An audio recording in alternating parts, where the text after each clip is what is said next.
Welcome into Off the Bench. It's a Thursday here in the city that never brotherly sleeps, Hamilton, Ohio.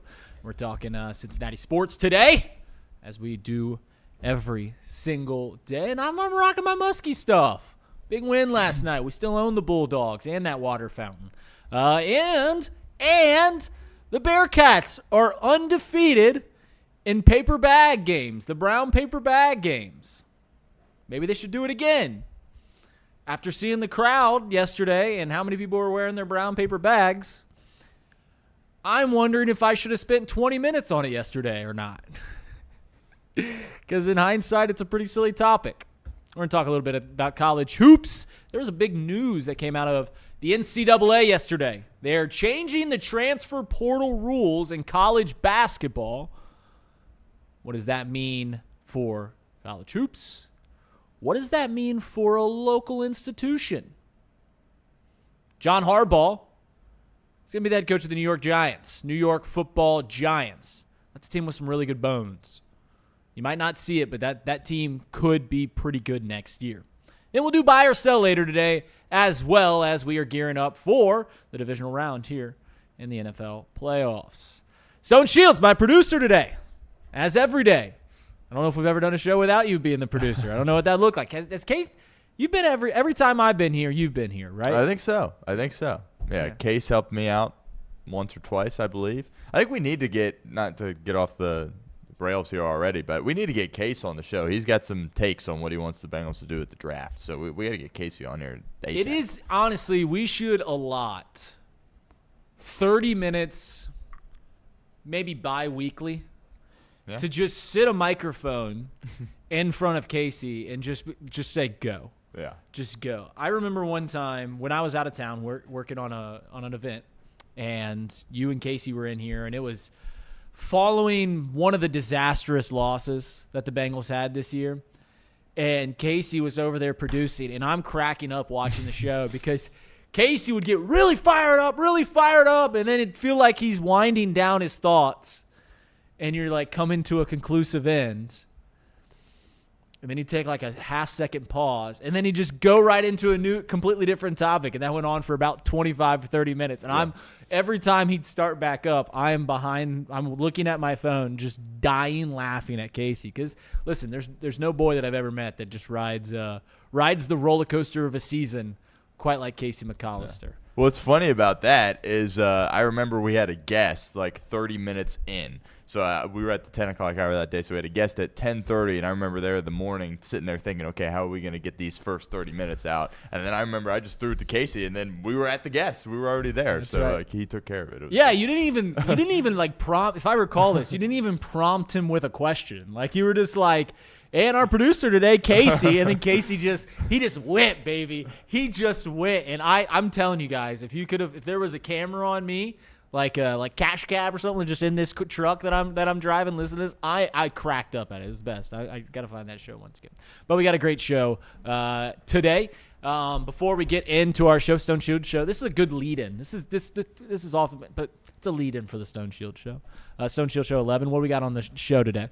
Yeah, Jeff Hobson, Bengals.com, senior writer. He's going to join us. We're going to roll through all the Bengals offseason questions. We'll talk about all the jobs opening up in the AFC North besides Cincinnati, of course. I've got my thoughts on Harbaugh going to the Giants, as that happened in like the middle of the night. Sometimes you get these stories with the NFL where you wake up and you're like, oh, my goodness, huge deal. Right. Last we heard, he was flying back from New York, but there was no deal in place, and he still was going to meet with Tennessee. And then, boom, they must have, figured something out last night. It's not official at this point. I don't think he signed anything, but he will be the next head coach of the New York Giants. We'll talk about that. We'll talk about UC. They finally won a game. They beat Colorado, which the way their season started last year, they needed Colorado to kind of give them their first Big 12 win. That happens again this year. We'll talk about that a little bit there as well. Yeah, it's a good show. It was a good day for college hoops in this town. And listen, in Cincinnati, any day that you get wins, you don't take them for granted. Like you can say it was against Butler, you can say it was against Colorado, but it's slim pickings in this town as of late for positive sports news, except for if the town is Oxford, then that train just keeps on rolling. And Travis Steele has the Red Hawks rolling. I hope they get ranked on the next day. Hopefully they win this weekend so they can get ranked. And if they don't, man, it's going to turn into a firestorm. But we'll start with the college hoops, man. And you're right. The University of Cincinnati Bearcats did get a win. They were, 7.5-point favorites. Like, that was a game they absolutely had to win. Colorado's a team that had just come off a loss in the Big 12. Colorado's a team that has had relative success this season. They had a pretty decent record, but coming into Fifth Third Arena with the talent that UC has, these are games that, despite the season, despite where this team is headed, those are games you just got to win. Because if you don't win those games, then things will go off the rails more than they already have. And it wasn't without some strife. Like, UC controlled a great majority of that game. But then it gets all the way down to the waning seconds, and it's a 4-point basketball game once again. You're like, this can't be happening. This seriously can't be happening. And then, of course, they make a couple free throws, and c'est la vie, game is over. I've said this about the Bearcats. I don't think that their future is bright. I do not believe that there is that we are in a dark tunnel and there's some light just at the end of it, and you got to get to it. That being said, I'll continue to hold the opinion that this team is talented enough. And we've already seen their talent shine. They just haven't been able to complete some games, i.e. the Houston game, i.e. the UCF game, where they can really hold serve with anybody in the Big 12. They are that talented. They're just not that well coached. They can hold serve with the best teams in what some people consider to be the best conference in college basketball. And they will get one of those days. They will get a win this season that will be one of the shining moments in Wes Miller's tenure. A tenure that I think we all agree doesn't seem likely to continue after this season unless they go on some miracle run. And maybe this is the catalyst for that. But I don't see it. And then across town at the Cintas Center, I've talked a lot about the Muskies, my Muskies, about how they're not talented. They don't got the talent to be a high-end caliber team. In the same way that we talk about UC Bearcats, how they can knock off any team, there's not – I can't find the reality in which the Musketeers drop one of the best teams in the Big East. I can't see it. But they are talented enough. Cintas Center is a tough enough place to play. And they are well coached enough to when they are playing at home, they can get some wins. When you can look at the rest of their season, map it out, and say, okay, how many wins can this team get in the Big East? And it's not many. I'll be the first to tell you. It's not many.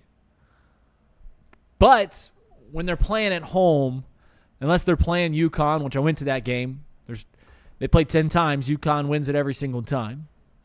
I'm going to try and get to when St. John's comes to town in the coming weeks. Outside of, the good team, Villanova, like those good teams in the Big East this year, which it is a down season, they can beat anyone. And their goals, as we talked to Paul Fritzner, I tried to get Paul on. I texted him like 30 minutes before the show started just to see if he was free, and he wasn't. And that's an improv that can't impose on a guy like that. But I was, shoot your shot sometimes, as Trey Carroll did for 29 points yesterday. We talked last week, and their goal should be to get in that 8-9 game in the Big East. Can they not be one of the final two teams in the Big East? And that's an obtainable goal. So let's talk about the NCAA. Yesterday, it comes out that they have changed the transfer portal rules.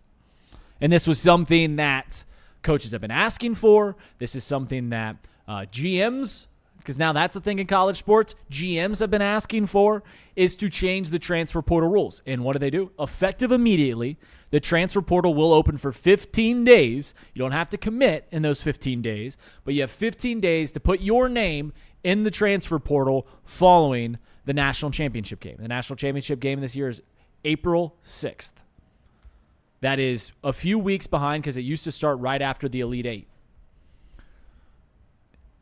And this is huge. One of the simplest fixes to where we were at with the transfer portal, NIL, like the NIL stuff, that's a bigger ball of wax to unravel. That is a really hard problem because now the genie's out of the bottle, the cat's out of the bag, whatever idiom you want to use, that's tough to rein in. This transfer portal stuff, the timeline of which at least makes sense. And shout out to the NCAA, an organization that behind FIFA is probably the least respected athletic organization in the world. But they're being proactive here. They're doing something right. And the reason this matters is because you don't want coaches, especially, if it started at the Elite Eight, you don't want coaches that are in the final 8 teams of the tournament to be worried about who they're going to be getting in the transfer portal or if players are going to be leaving or anything like that. You just want to have a definitive end to the season. National championship happens. All right, transfer portal opens up. Let's get the ball rolling. I anticipate there will be a similar move in college football, though that's a harder problem. It's not as easy. I mean, you can make a similar rule. The reason it's not as easy is because a lot of these coaches like to get their players on campus for the spring semester and get to work with them with extra time, get to do all the spring practices and whatnot. But here in basketball, that is a significant move forward to at least getting some sense. It was an easy one, and that's why they made it effective immediately. That's why they pulled the trigger. As I mentioned before, in the world, there's hard problems to answer and there's easy problems to answer. When there's easy problems to answer, you just answer them. Millennia ago, we said, hey, let's not steal from each other. Let's not hurt each other. And we're like, you know what? Those are pretty good rules that pretty much happen across every civilization since we've been keeping track of laws. So the reason this is a big news is, all right, University of Cincinnati. Just talked to them. They got a win against Colorado yesterday. A lot to do about Wes Miller's buyout. And if you recall, Wes Miller's buyout shrinks in almost half following April 1st. And the reason that was such a imposing or a tricky situation, because you can save $5 million by buying out Wes Miller after April 1st. And the reason that was such a tricky proposition was that the transfer portal had already been opened at that point for 2 weeks. To where if you're going to be bringing in a new coach, he's going to want to bring in his guys. And it's not a very proactive thing to where you'd almost have to punt on the next season. Well, that's not the case anymore. Because if the Bearcats are proactive enough, quick enough, I mean, it's still a quick turnaround. You could let go of Wes Miller by April 1st, have some quick talks, find the guy that you want, and pull the trigger very quickly. And now you can be competitive in the next basketball season. So above all else here in Cincinnati, I think that this transfer portal news, I don't have an idiom for this, but I don't want to get too ahead of my skis. There we go. But I feel like this pretty much signs the end of the Wes Miller era here in Cincinnati. Stone, I kind of broke the news about this transfer portal stuff in our pre-show meeting to you. Your initial reaction to them changing the timeline of all this? Makes sense, right? Football should do the same. Wait till the season's over, and the season ends after the national title game. So I think this is the right thing to do. To me, it seems like a no-brainer. To me and you, we're like, well, why haven't you done this the whole time? Maybe there's some, reasons why it hasn't been put into the works until now. But to wait until the season's over, that makes all the sense in the world. And, I think it shouldn't just be really about the portal. I think you could turn the page to figuring out, okay, when are coaches going to leave, things like that. We saw that was a mess in college football where all these coaches are leaving right when the playoffs start. Like that, the timing of that just does not work out. And hopefully there's a lot smarter people than me that can figure it out. But I do think this is a step in the right direction. Wait for it to open until the year's over. The year ends after the national title. Seems like a no-brainer to us. Yeah, it really does. Like I said, sometimes in the world there are things that are easy. And I hope that the NCAA is proactive to where, like I said, the grand, everyone's guys are jumping all around. That transfer portal stuff's harder to answer. The NIL stuff, that's a hard answer. But the timeline of it all, it just makes sense. Just do it. And they did. and it's effective immediately. So, I don't think anyone's going to benefit from this more than the University of Cincinnati, because now they can save $5 million on the Wes Miller buyout if they choose to go that path, which who knows? Maybe they'll for the next month and a half. And I'm saying this after they beat and covered against the Colorado Buffalo. Maybe they'll turn it around. Yeah. Maybe they'll do something great, and they'll keep Wes Miller around. I do have something to add here, Reader, because we were on the show yesterday talking about the brown bag thing, and I said, well, you can do whatever you want, right? It's America. It's well within your right to do that. Sure. And then you seemed like you echoed those same sentiments. Well, apparently that is not the case. Scott Springer covers UC for the Inquirer. He said the UC administration said it would be a violation of the Fifth Third Arena clear bag policy, and security personnel were on the lookout on Wednesday. And if there was brown bags, they weren't being worn on people's heads.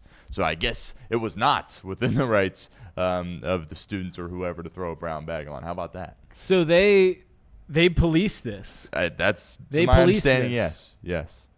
Cowards. Cowards. What? I mean, listen, I get the clear bag policy, right? They instituted that because, for gun safety and the safety of the participants or the people that are going to the games. But golly, brown paper. Do you have a take on that? I mean, it's just like policing this. That makes sense. Why? I mean, because I don't know. Maybe no one was going to show up doing this anyways. They are undefeated on brown paper bag night. I don't know if you have an opinion on the University of Cincinnati policing brown paper bag night. Yeah, cowardly is the word. I get that policy, the gun safety, what you alluded to. Is this a free country or not? But come on. That's definitely. They were a little scared that some more people than they thought were going to turn up like that, so they put a stop to it. But I guess it wasn't within people's rights to throw one on. Seems unconstitutional. I remember learning about a thing called the Bill of Rights, freedom of speech, freedom of assembly, and brown paper bag. Guess you can't do that. Run it back. They're undefeated. Next home game, say it's clear paper bag night. It's clear bag night. Make sure there's holes in it. Make sure you can breathe breathe efficiently out of it. But just do that, and they just like they're wearing space helmets. Like everyone ever. It's fishbowl night. Just bring a big old fishbowl and wear it over your head and just make a mockery out of this whole thing. But man, you see policing brown paper bag night. All right, let's get out of this worthless topic. Let's talk about John Harbaugh. John Harbaugh news breaks last night. He is going to be the head coach of the New York Giants, and I'll give kudos to Stone, kudos to a lot of people that kind of saw this one, right? It made sense. John Harbaugh, an established, well-respected coach, going to the New York Giants that are an established, well-respected organization, though it's been lean over the last few years. And here's what I'll make. Here's my takeaway from this. Over the past few years, we have seen coaches go into unstable situations that we, from the outside periphery, looked like they were going to be good. And immediately changed the landscape. Two of those situations are playing this week, i.e. Ben Johnson and the Chicago Bears and Mike Vrabel in the New England Patriots. And then you can look at Jacksonville with Liam Cohen. Well-respected coaches going to an organization, going to a quarterback that's in his second year, that had some juice in year one. And I don't know what the New York football Giants look like next year. I can tell you that I was thinking about the NFC East, and that's a really hard division to peg as is. We'll see where the free agency, we'll see where the draft kind of sets everyone. But the NFC East next year, it's a hard division to peg. I could see the Eagles winning 13 games as they seemingly do after a bad year. And I'm calling this one a bad year. I could also see them going like 7-10. I can see the Dallas Cowboys winning 10 games. I could see the Washington Commanders and Jaden Daniels winning 10 games. And I could see the New York Giants doing the same thing, 10 games. And the reason I think that is they've got the bones of a really good team. Jackson Dart had a really good year as a rookie. Banged up a little too much. But he had a really good year, and it was missing his number one target for most of the season. Malik Neighbors was not there, and we saw how great Malik Neighbors was when he was a rookie. They've got a really good pass rush. They've got a good left tackle. And if you talk to anyone that spent any amount of time around football ever, they will tell you, if you've got a good quarterback, you can protect them, and you can get after the opposing team's quarterback, you're going to win some games. And based off the success that Mike Vrabel had in New England, and based off the success that Liam Cohen and Ben Johnson had at their teams, the Jags and the Bears, I don't think it's out of this world to think that John Harbaugh makes this team not a contender, but a playoff viable team by next season, like right away, immediately. I don't think there's going to be growing pains. Would I bet on it? No. But John Harbaugh, he's a winner. He is.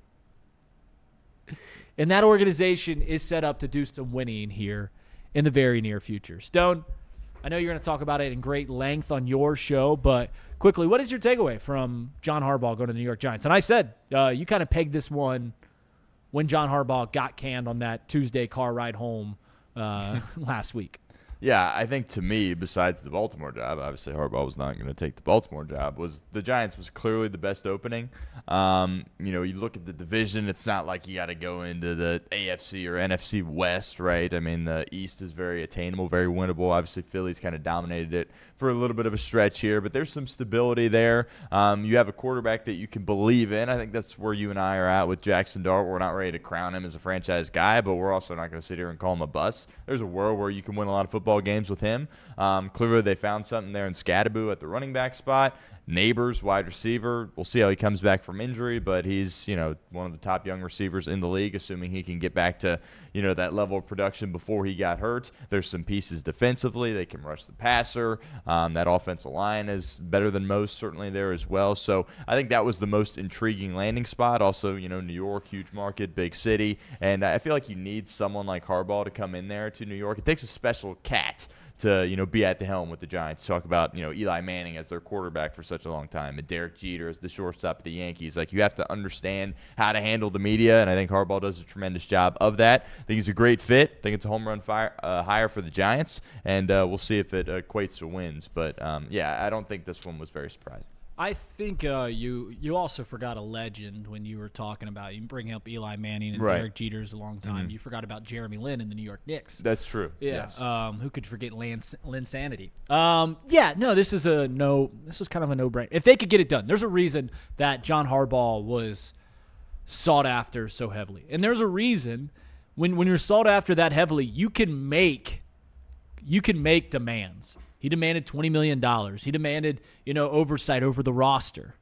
Those are demands you can make when we believe in you as a winner. And John Harbaugh and Jackson Dart, I do believe. Do I think Jackson Dart is going to be an elite quarterback? I don't know. No. But I think he's going to be a pretty good quarterback. And they can win a lot of games. And they've got the bones to win a lot of games. And now they've got the coach to make it all happen.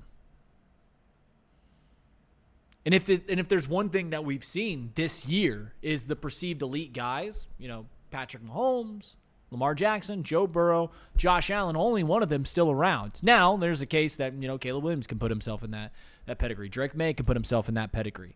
It's kind of it. Matt Stafford is right around there. He's just a little older than everyone else. But there's a case to be made that, hey, maybe the elite quarterback isn't how you win the big one in the NFL anymore. Maybe we've reverted back to the early 2000s where it wasn't the elite quarterback. Instead, it was a well-rounded team. And listen, John Harbaugh is a hell of a coach. I just think that this really shakes up the NFC. And you know what? Shout out to you too, by the way, because you're like, do the Harbaughs want to play each other in the AFC anymore? Right. And how big do you think that was? Do you think that played a part in Harbaugh going to the NFC and going to the Giants at all? I think it was a contributing factor. But it probably wasn't the deciding factor just because, what, is he going to go to the Dolphins or the Giants, right? Like, even if you remove the fact that the Dolphins are a part of the AFC, clearly the Giants' job is a better job. But I definitely think that was part of what made New York so intriguing for him. Yeah. No, I agree. I think personally that this is going to be a home run hire. Will we see an immediate impact in the same way that the Patriots, the Bears, and the Jags all became, what was the lowest win total there, 12? They turn immediately into 12 wins? I don't know. But I can tell you that I feel very confident if you ask me to put some of my hard-earned money on on the Giants being in the hunt, being a playoff team in the final few weeks of next season, barring a Jackson Dart injury, then I feel pretty safe that that's going to happen. The NFC East is a weird division, but the Giants are good, man. The Giants are going to be good. They've got the bones. They just got to fill in the roster a little bit better. And John Harbaugh can do that. And I think the Giants can do that. So it's a good hire. It's not always the end of the world, or not always the best thing to win the press conference, right? But this was a good move for the Giants and will excite the city. What do you think the breakdown is of fans in New York? I really don't know this when it comes to Jets-Giants. Because, obviously the Knicks, I know the Nets too, but the Knicks are like 80% of the fans probably there.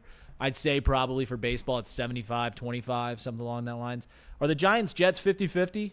Do you know that? I don't know. I wouldn't say. Something tells me it's definitely the margins aren't as significant as the other two you just alluded to with the Nets and the Knicks and then the Yankees and the Mets. But I would say 60% Giants, maybe 65%. They've had more success, right? So, correct. Right, the Jets have always been kind of losers. Did you see the people tweeting this out after Dante Moore decided to come back to Oregon?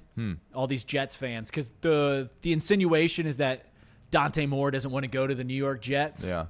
And I saw someone put, if Dante Moore doesn't want to go in the NFL draft because he doesn't want to be drafted by the Jets, wait till we're 3-14 next year, big guy, because it's going to happen again. Yeah. They're going to be right back there, especially who's their quarterback, Justin Fields.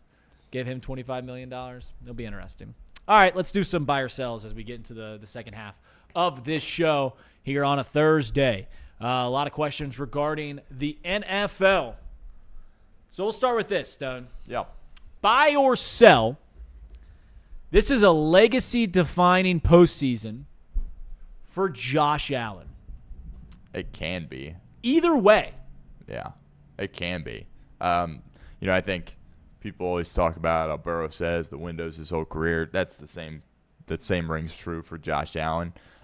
This is a great opportunity, as many people have pointed out, for Josh Allen to get it done this year because no Mahomes, no Lamar Jackson, no Joe Burrow. But in the defense of Allen, this is like one of the worst teams he's been on, I think, in my opinion. They got holes all over the place, and they had no business winning that game against Jacksonville, but he was Superman in the game. He was unbelievable. That was one of the best playoff performances I've ever seen, and that allowed them to win. Now, can you do it 3 more times in order to hoist the Lombardi Trophy? I have my reservations on whether that is true or not, but if he somehow does it, then yes, absolutely, that cements his legacy as a legend in the game. And if he doesn't do it, I don't think you can knock him, especially after already winning a playoff game. You know what? I'm going to buy this in either regard. Because if any time you win a Super Bowl, that's a legacy-defining moment. Right? Drew Brees, 1-1. Aaron Rodgers, 1-1. We even still talk about the guys that aren't all-time greats that have won Super Bowls. Sometimes in jest, like Joe Flacco won a Super Bowl, and we talk about that. So yes, if Josh Allen wins a Super Bowl, he cements himself as an all-time great. To his credit, or I guess to his chagrin, his team's not as complete as they've been in years past. But I'll also say this, in an era in the NFL where it seems more and more, and maybe it's reverting back to where the elite quarterbacks run the roost, rule the roost, then if Josh Allen doesn't get it done, we could look back at this time. There is a world, there is a reality. Josh Allen loses this weekend, right? And we're 3 years down the line. The Chiefs are back into contention. Joe Burrow is in the AFC Championship game. Some sorts, Lamar's great again. And the Bills are just petering around, making the postseason and not doing a whole lot. We will talk about this postseason as a negative for Josh Allen, regardless of the team around him. Like, there was a year where you had a chance, And maybe it's not fair, but that's what we do as sports fans. That's what we do in sports media. This is a chance for him to cement his legacy. He doesn't have Patrick Mahomes, who I think is the second greatest quarterback ever. He doesn't have Joe Burrow, who beat him in the snow, as we all love to remember. He doesn't have those guys in front of him. So, yes, I will buy this as a legacy-defining postseason because win or lose, 3 years down the road, we'll be talking about this postseason. And this was the year in which Josh Allen didn't have any roadblocks in front of him besides maybe his wide receivers. All right, buy or sell. I think that we can define the current Bears streak this season that they've had as lucky. Buy or sell, the Bears can sustain this luck streak. Sell. It's going to run its course at some points. Hand up, I was wrong. I thought it would run its course against Green Bay. It looked like it was trending in that direction for a while. Ultimately, that's not how the game ended. But that kind of performance through 3 quarters, they're not going to be able to get away with it against the Rams. Now, the Rams' defense in recent weeks has shown that they are capable of giving up some points, which I think the beginning of the year to the midpoint of the season, we thought that was, a really good defense in this league. Maybe it is not here at this point, but I will bet on this luck running out at some point. They got to win 3 more games. Do I see that happening? No. I give Johnson a lot of credit. I know Caleb's your guy. Maybe I'll have to eat crow on this thing if he continues to win, but I'm going to stay firm in my stance that this is not going to be something that they can continue this year. Here's the thing about luck. Here's the thing. No, we know it. There's a reason it's called luck. You can't sustain it long term. You can't sustain it for 2-3 years. You can't sustain it even next year. I mean, we saw the Chiefs. They were winning games on 1-score margins all of last year. And we're like, does this seem right? Quite honestly, the Bengals in that two-year playoff stretch, they were getting a lot of turnovers. A lot of things were going our way. A lot of kicks were being made. Like, a lot of things got to go your way to win a great deal in the NFL. And that's what's going on with the Chicago Bears right now. No, you cannot sustain this long term. But here's the thing. You could sustain it for another week. You can get lucky again. You stretch it out to 4 or 5 games, a full season? No. Sell that. But can they get lucky this weekend? Can they do it one more time? Well, they would need to do it 3 more times. Well, I'm saying I think if the Bears make the NFC Championship game, I think they're already playing with house money. Yeah, definitely. But do I think they can get lucky for the next 3 games? No. I'll sell that. I think they get lucky one more time. I think they can roll that dice out there one more time and hit the come line. I think they can do that. That's a craps reference for those who don't know. I think they can do that one more time. So I'll buy that they could sustain this for at least 60 more minutes. Buy or sell. The Texans' defense is elite enough to propel them to the Super Bowl. Buy. Yeah, but we've been on this for a little bit. There's some really good defenses in the league standing still. Seattle, Denver, Houston. But of those 3, I don't know what the numbers say, but I would take Houston over the other 2. They're so good at all 3 levels. They can rush the passer. They don't need to blitz in order to do it, right? Obviously, the Bengals need to if they want to get any pressure on the quarterback. They can send 3 or 4 and still have an opportunity to get home. They tackle well. They cover on the back end. They're violent. They have 2 corners that are really, really good, Lassiter and Stingley, of course, there as well. D'Amico knows what he's doing. Now, if CJ is going to play like that, like these teams that they're going to play New England here this week, is not, that Pittsburgh offense, right? They can't make that many mistakes offensively. But could this be a Trent Dilfer-esque situation with the 2000 Baltimore Ravens? I think it could be. Drake May, he didn't play great in the wild card game against Los Angeles. He's going to have to play better than that against Houston. I could see him struggling in this game, and they have a chance to go in there and win. I'm not predicting that to happen, but I think this defense is the real deal and absolutely is good enough to win the Super Bowl. Yeah, I'll buy this too. And I'll say this.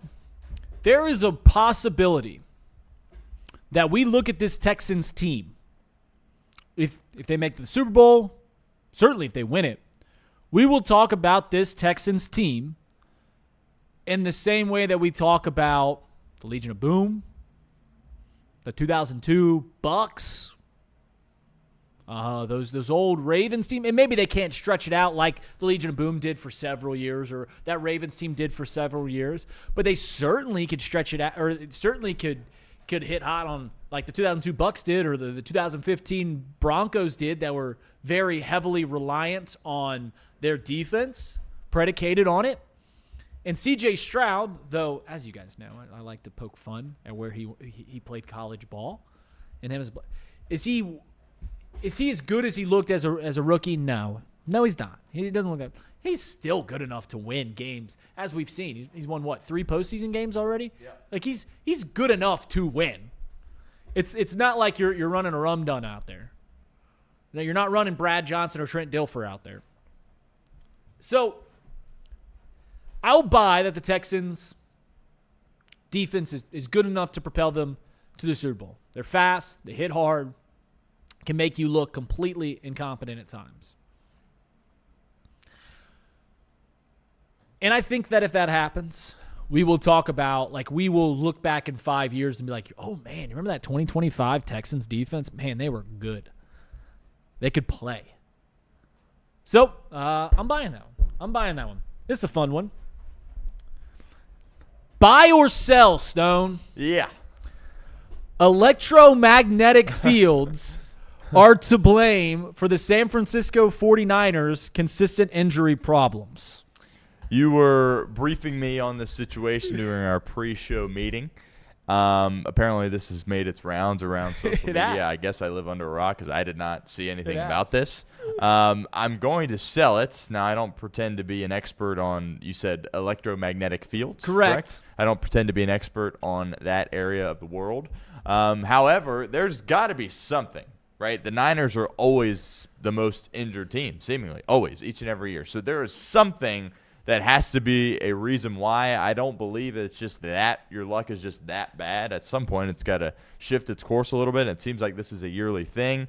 As far as the electromagnetic fields, I will sell this, but I will defer to you as our local science genius here at this show.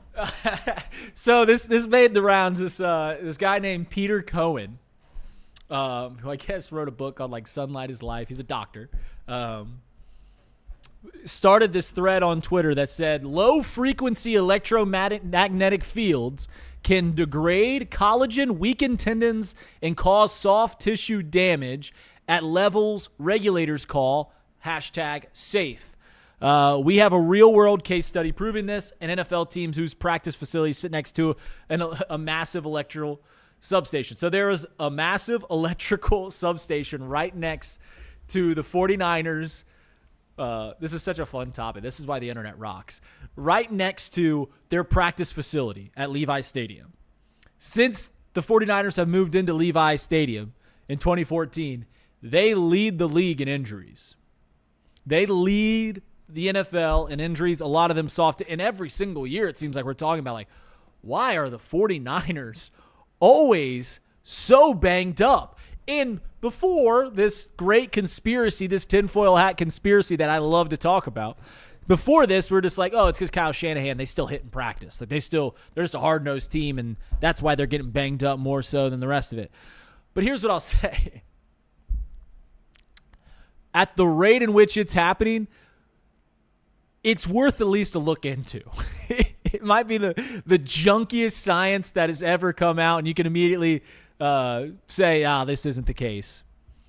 What happens here in any team when we're having a lot of injuries? We're like, should we fire the training staff? Should we fire the medical staff after this? All I'm saying is they're right next to an electrical substation, and they have the most injuries ever since they moved there. Worth looking into. But for the fun of it, I will buy that electromagnetic fields are, in fact, damaging soft tissue, tendons, and collagen for the San Francisco 49ers players. And maybe, just maybe, they should find a practice facility that's not next to a substation. Just go to a local college, go to a local high school. I don't know. Find a new practice facility around there and see if the injuries get better. Have a case study. See if it works. That's all I'm saying. I'll buy it. Buy or sell. I might have asked this one already. A 2024 quarterback will win the Super Bowl. Guy drafted in the 2024 class will win a Super Bowl. That is 3.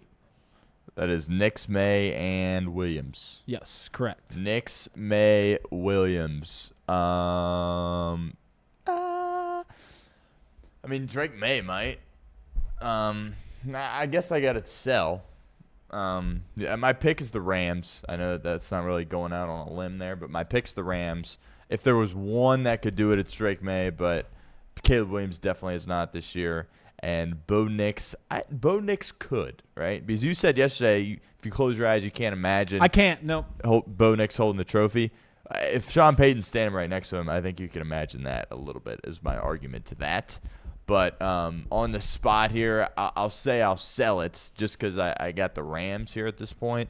But I think the Patriots have a heck of a lot of life. Would be lying if I said I didn't have a little future on them. And, I could see Denver getting it done, but no Caleb Williams. I try to think about there's 8 teams left. Yeah. And to be honest, like they're outside of the 49ers because they're so banged up, they're all viable enough to see and make it. I don't think there's a single team that's still around in this postseason that you could that you'd be like, I can't believe they made it the way that the Bengals did back in 2021. Like, I can't believe they made it to the Super. Like, I don't think there's a single team available in that. But if you ask me to rank, hey, who do I think is the most likely team to win the Super Bowl? Well, I think it's probably the Rams. And then the second one is, and I can't believe I'm saying this, I'll probably go Rams, Bills, and then the Seahawks. And the chalk is the Seahawks, just because of how complete of a team they are. But it would take me to the 4th, 5th, and 6th team, which they'd be in that order, because then I'd go Pats, Broncos, and then Bears in that order. So I will sell that a 2024 quarterback, a quarterback draft in the 2024 draft class, will win the Super Bowl, just because it's just not likely. But it'd be interesting if they did, about what that does to the conversation, which we are so enamored with here in Cincinnati because of where our guy ranks, of where the best quarterbacks are. Like, if Caleb Williams wins the Super Bowl, what does that do about the conversation? If Drake May wins the Super Bowl, what does that do about the conversation around Drake May? Bo Nix wins the Super Bowl. What does that do about it? Because, like, Matthew Stafford has a conversation. Like, if he wins a Super Bowl again, is he like a top 10 quarterback of all time? If Josh Allen wins a Super Bowl, is he a top 10 quarterback? Like, there's conversations, obviously, whenever you win a Super Bowl. What does it do if one of the 2024 guys make it in? All right, we still got 15 minutes here, and I want to do a little experiment now that we're done with buy or sell. I want you to rank, and I'm going to have my ranking too, the quarterbacks in each conference remaining. Okay. Remaining. So rank the 4 remaining NFC quarterbacks. We're talking Matt Stafford, Sam Darnold, Caleb Williams, Brock Purdy. How would you rank them? Okay. 1, I think, is clearly Stafford. So I'll say Stafford at 1. 2, I'm going to go with Brock Purdy. I'm going to put him at 2. And then 3, I'm going to go – is this like who I trust? I'd say it's who do you think is the best quarterback? So I think that's trust. However you define how you want to define it. Yeah, okay. So Stafford I'm not trying to trick you here. Okay. Purdy 2. But if I'm going to put the guy at 4, then I'm going to put it 4. You're going to be like, how can you put Caleb Williams at 4? Stafford 1, Brock Purdy 2, Sam Darnold 3, Caleb Williams 4. That's the NFC. This is a tough one. I'll say this. If I'm coaching and I get my team, the only thing I've got left, I'm getting ready to play in the divisional round, and I get to pick for the remaining games each of these quarterbacks. This is how I'd rank them. Obviously, Matthew Stafford's 1. No doubt about it. Anyone that would argue something differently, don't listen to him for the rest of the rankings. So Matthew Stafford's 1. You're going to call me crazy. Don't do it. I would take Caleb Williams 2nd. Out of those 4. I would take Caleb Williams 2nd out of those 4. I love the explosiveness of his play. Yeah, it's not always consistent. Yeah, you're going to have some bone. But as we saw with that 4th down play, like, there's few players in the league that can do what he can do. And I want explosiveness. I don't need quote-unquote game manager. I need explosiveness to win the big dog games. And if you win with 3, if you lose by 3 picks or you lose because you didn't have the big play in the Super Bowl, what does it matter? You lost. So I will take the explosiveness of Caleb Williams secondly. And the same reason that I'll take Sam Darnold third. I think Sam Darnold, he makes he turns the ball over quite a bit. But he can make the big boy play. I'm not sure if Brock Purdy can. That's absurd. So I'll put Brock Purdy fourth. That's absurd. You think that's absurd? You got something. You like to say I have some vendetta against Caleb Williams. What's your issue? You don't like with how he Brock paints Purdy? his nails. The reason I don't like Brock Purdy is because he practices at an electromagnetic, toxic field. Listen, when there's electromagnetic fields all over your practice field, how can I trust you as a quarterback? And to be fair to Brock Purdy, what are his losses in the postseason? Lost to Patrick Mahomes in the Super Bowl. A loss of a game where he got hurt, and they were on their third. They didn't even have a quarterback to play. And what's the other loss? He had one more maybe. Did he lose to the Eagles? Did he lose to Jalen Hurts? Did he get banged up in that game too? Well, the game that he couldn't finish because his arm, right? Yeah. Elbow. Yeah. So listen, Brock Purdy has, for a hater like me, has consistently proved me wrong. But my heels are already dug in, baby. They're already deep in that sand. So yeah, my four NFC quarterbacks are Stafford, Caleb Williams, Sam Darnold, Brock Purdy. You can convince me on the last two, but you can't convince me on the first two. I'm going Caleb Williams secondly. Let's do the same thing for the AFC. How would you rank the four remaining AFC quarterbacks? Bo Nix, Drake May, Josh Allen, CJ Stroud. Obviously, Allen 1, and I would say obviously Drake May 2. I think that's pretty clear. And then you go back and forth on Nix and Stroud. I think before the Pittsburgh game, I definitely would say Stroud. But that game was horrible from C.J. Stroud. The fact they were able to win that game with him playing that bad is absurd. But I think I'll still take him over Bo Nix. Bo Nix' first playoff game. How's he going to respond? Is he going to try to play hero ball knowing who's on the other side? Josh Second Allen. playoff game, right? He's got some athleticism. Sometimes he's inaccurate with the football, especially the deep balls down the field. I still trust Stroud a little bit more than Nix. And I would consider myself a Bo Nix supporter, kind of a Bo Nix guy. But I'll go Stroud at 3. I think I think this is a lot easier than the NFC's. Because, obviously, are there Josh Allen? Yeah, he's your number one from the AFC. And I think Drake May is pretty clearly your number 2. So the question is do you trust Bo Nix or C.J. Stroud? C.J. Stroud, to his credit, has played – he played terrible. But he's won 3 playoff games. Bo Nix is 0-1 in the postseason, right? They got blitzed by the Bills, if I recall, last year. Yeah. In their first playoff game. So do you trust Bo Nix? Do you trust C.J. Stroud more? Both have their faults. Both have their qualities. I like Bo Nix's athletic ability a little more than C.J. Stroud's ability to, get away, run a little bit, scramble, make some plays on the run. C.J. Stroud's more staying at home doing. I think I'll take Bo Nix third and then C.J. Stroud last. But you could hit me up both ways. I don't like either one of those quarterbacks if I'm being completely honest. Like if you had me rank the 8 quarterbacks playing this weekend, Bo Nix and C.J. Stroud would be last. They'd be 7th and 8th. I would take the 4 NFC guys before I'd take those 2. Is you the same boat? Bo Nix and C.J. Stroud would be your last, or maybe take him over Caleb, but yeah. Damn, I'm just kidding. You hate Caleb so much. I hope the Bears win. I hope the Bears win so much. But all right, so the final thing I will ask here today is we ranked the AFC, we ranked the NFC. I am enamored by the 2024 draft class versus the 2020 draft class conversation because I think it's evolving very quickly. I think it was something that we kind of flirted with a month ago. We're like, well, you still take the 2020 draft class over it. And then obviously there's no 2020 quarterback still around. Went 0-3 in the postseason. Justin Herbert looked terrible. Jordan Love looked good for half. So if you could redo – Jalen Hurts obviously – didn't play that great either. If you could redo the 2020 draft class and the quarterbacks taken, and the original way it went was Joe Burrow, Tua, Herbert, Love, Hurts. If you could redo that, how would you do that? Yeah. I think Burrow clearly is still one, and then the debate for me is, do you go Justin Herbert or Jordan Love? I get Justin Herbert has struggled in the postseason. Again, we brought it up early in the week. I'm really looking at that offensive line and saying he doesn't have much of a shot here. I'm not out on Justin Herbert by any means.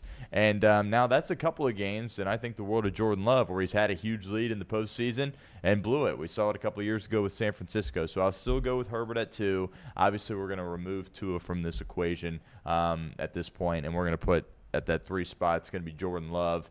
I'll put Jalen Hurts at 4 still. I'm still a believer in Jalen Hurts. You have to be. I mean, he's a Super Bowl MVP. So whatever he does throughout the rest of his career, he'll always be a legend in Philadelphia for that and deserves to be. But he's got to use his legs more. He's got to run around a little bit. He's not this pocket guy. If he wants to be, Russell Wilson at the kind of end of Seattle and what he tried to do in Denver, that's not going to work. It didn't work for Russell Wilson, and it won't work for Jalen Hurts. He has to use his legs more and run. But I still obviously would take him over Tua at this point. And Tua, for what it's worth, at the beginning of his career, I do think people poke fun at Tua, and that's fine. He hasn't played well recently, but I think the injuries have something to do with it. At the beginning of his career, he's conducting this high-flying Mike McDaniel offense, obviously after the Brian Flores era, and that looked really good. And then he had some more concussions, and he's really hasn't looked the same since then. So it'll be interesting to see what his career looks like after this, but pretty clearly Tua's the last guy at this point. There's debate between Herbert and Love. I'll still take Herbert. Burrow at 1. Love at 3, Hurts at 4, 2 at 5. Stone, I don't say this enough. Yeah. I think that was a perfect ranking.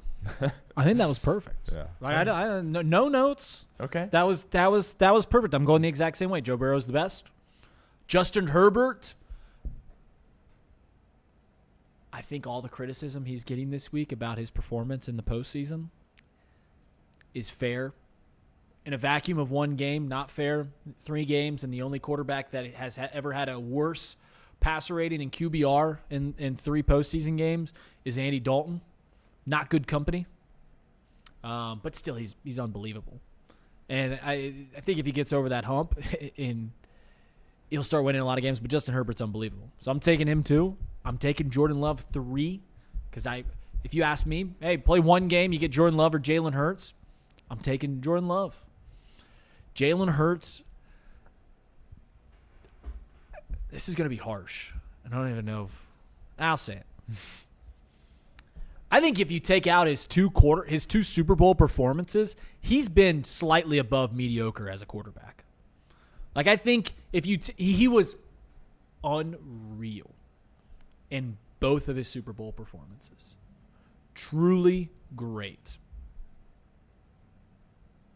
But outside of that, I think he's been a good quarterback at best. So I'm taking him 4th. And yeah, Tua. I think people are like out on Tua as a starting quarterback in this league. Tua is a starting quarterback in this league. He's not a great one, but Tua can win you some games. He can win you some games.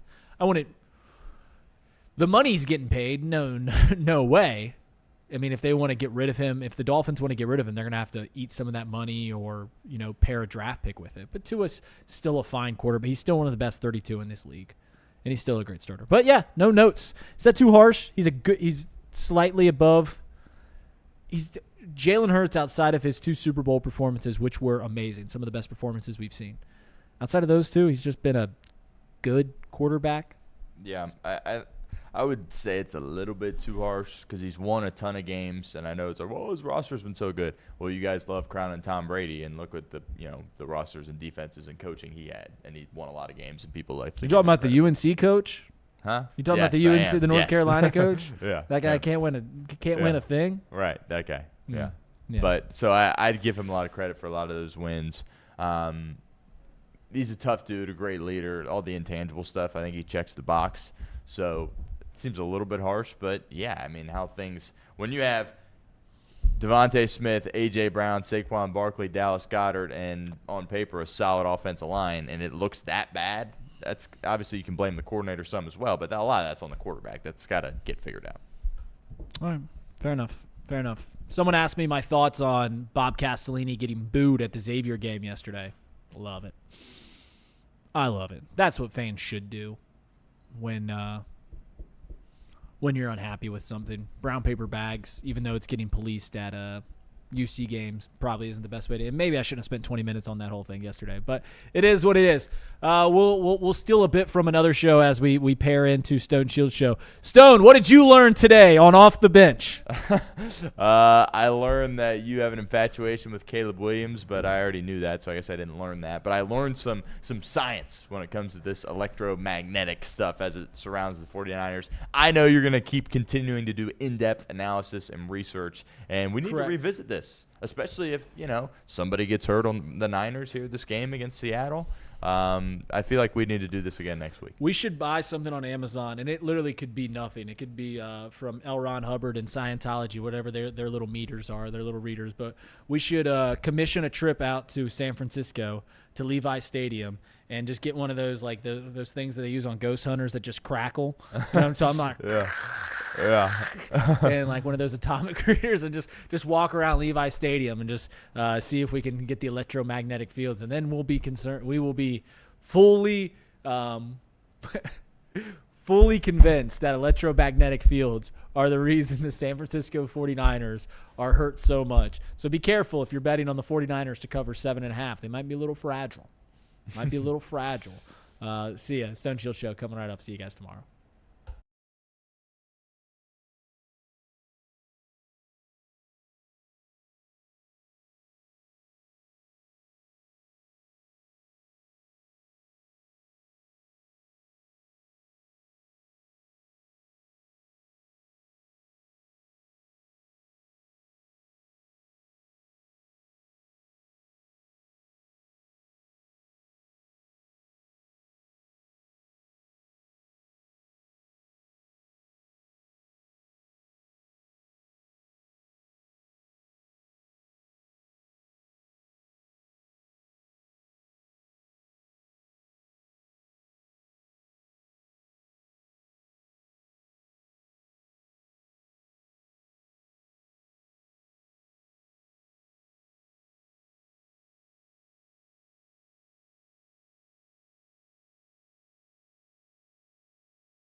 Here we go. Welcome into the Stone Shield Show. My name is Stone Shields. We are live. It is Thursday, January 15th. Appreciate everybody hanging out throughout Off the Bench into our show here at the 11 o'clock hour at Chatterbox Sports. Got an exciting show planned out today. We do have to talk about Cincinnati. The Bearcats pick up their first Big 12 win of the season, kind of similar to last year, right? Colorado falling victim to the Bearcats as they look to get their season back on the right track. Nearly blew it in Bearcat fashion, had a huge lead, was up to 21, I believe, early in the second half, gets cut all the way down to 4, and if you're watching that game as a Bearcat fan, you're going, oh my goodness, here we go again. But the free throws happen to fall for Cincinnati at a much higher clip than in games past, and ultimately they end up victorious in the game thanks to Baba Miller and Mustafa Cham. Two really nice games from those two, and Wes Miller can at least exhale a little bit and take a bit of a deep breath after picking up a victory, but you better not take a deep breath for long because you look at that schedule. You got Iowa State and Arizona as your next two games. Iowa State will come to Fifth Third this weekend. The Bearcats will host them. They were the number 2 team in the country, but they just got whooped by Kansas, so they're going to be out for blood in this game. And, of course, Arizona is the best team in the country, and the Bearcats got to go on the road next week to face Arizona. So get a win, that's great, but the schedule gets even more difficult here at this point as they get ready to play two of the best teams in the country. Also, Xavier, how about the Muskies? They pick up a win against Butler. I understand Butler's not very good, but you just can't help but wonder and imagine what the Bearcats would be like if they had Richard Pitino as their head coach. Because the coaching job, in my opinion, that he's done this year has been fantastic. As I think they're outdoing their expectations. I think at this point are the Xavier Muskies. Big win at home, and they improve their record last night. We had a guest here in about 10 minutes. His name is Jeff Hobson, and he has covered the Cincinnati Bengals for a long time. Senior writer over at Bengals.com, does a tremendous job. Certainly looking forward to having Hobbs on the show. Excuse me. We're going to talk about a lot of different Bengals offseason stuff. I'm going to ask him some questions on some guys that potentially could be extended. We'll look at some free agents, perhaps. We'll talk about Duke Tobin's comments. We'll talk Joe Burrow. We'll talk some NFL draft stuff there as well. It's a little bit early here, January 15th, but when your team's eliminated, a lot of these organizations and certainly a lot of the people on the beat kind of turn their attention a little bit to the draft. So we'll ask Hobbs a few draft-related questions as well. That's coming up in about 9 to 10 minutes, so make sure you stick around for that. Certainly looking forward to talking with Jeff Hobson. News of the day, or news of the night, I guess, last night, John Harbaugh. He's going to be the next head coach of the New York Football Giants. I think a lot of us kind of saw this coming, speculated it for a while. When you just look at the scope of the openings here at this point, there was, 9 in the NFL. Obviously, Harbaugh's not in the running for the Baltimore job, and you remove the Baltimore job from the equation. I think the Giants, pretty clearly to me, was the number 1 job. Thus, they should get the number 1 candidate, and that ultimately is what played out last night. I have some thoughts on that we'll discuss. Also, ESPN ranked all the 2025 NFL rookie classes, and the Bengals are at 23. Which I think is a bit generous from ESPN, so we'll break down that on today's show there as well. And as always, make sure you subscribe to the channel if you haven't done so already, and we're really going to be pushing the podcast a lot more here as we look to continue to build those numbers here. But it helps us out a ton if wherever you listen to the podcast, if you're a loyal viewer of what we do live here at the show, just take a moment, go over to wherever you get the podcast and give us a 5-star rating. We really would appreciate that, and that helps get more eyeballs on what we're trying to do here at the show. Obviously, we love when people tune in live, but there's a whole nother avenue to getting our stuff, and of course that is in podcast form there as well. So if you could leave a 5-star review, that really would help us out, and all of us here at Chatterbox, obviously me as the host of the show, would greatly appreciate that. But let's talk a little Bearcats here before Jeff Hobson, Bengals.com, stops by. Bearcats get a win last night against Colorado at home. And, people are joking, brown bag night. And we sat up here on the show yesterday, and I said, yeah, I wouldn't recommend it. I wouldn't do it if I was a student, what have you. But it's well within your right to do whatever the heck you want to do and throw on a brown bag. Well, apparently it is not well within your right. As the UC administration said, it would be a violation of the Fifth Third Arena clear bag policy, and security personnel were on the lookouts on Wednesday, and if bags were present, they weren't being worn on anyone's head. And that comes in from Scott Springer, who covers the Bearcats for the Inquirer, of course, friend of the show. And I was kind of surprised to see that. I understand, right, the clear bag policy, obviously, when it comes to gun violence and stuff like that, you want to have those types of rules in place. But my immediate reaction is, well, it's kind of a little bit cowardly from UC. If the fans want to come out and throw on a brown bag, I don't think that falls in line with the clear bag policy. I guess technically it does, so maybe I'm wrong in saying that, but I guess it wasn't well within the rights of people to show up with a brown bag. The whole thing, it kind of went a little bit viral on social media. You had some Bearcat alums, Nick Van Exel, coming out saying, hey, don't do this, hang with us, and I completely agree with Van Exel. I would never show up to an event like that and throw on a brown bag. Now, I thought it was within the rights of people to do that, but maybe because it's indoors and you have this policy, not able to do it. But at the end of the day, it was much to do about nothing. But there were some boos in the arena, and I think that probably is the biggest noteworthy takeaway and shouldn't be surprising to anyone. But UC finally got off to a good start And, when you're playing in this conference, when you're the Cincinnati Bearcats, and we've talked about it at length, there's a lot of talent on this roster. We know that. We understand that, right?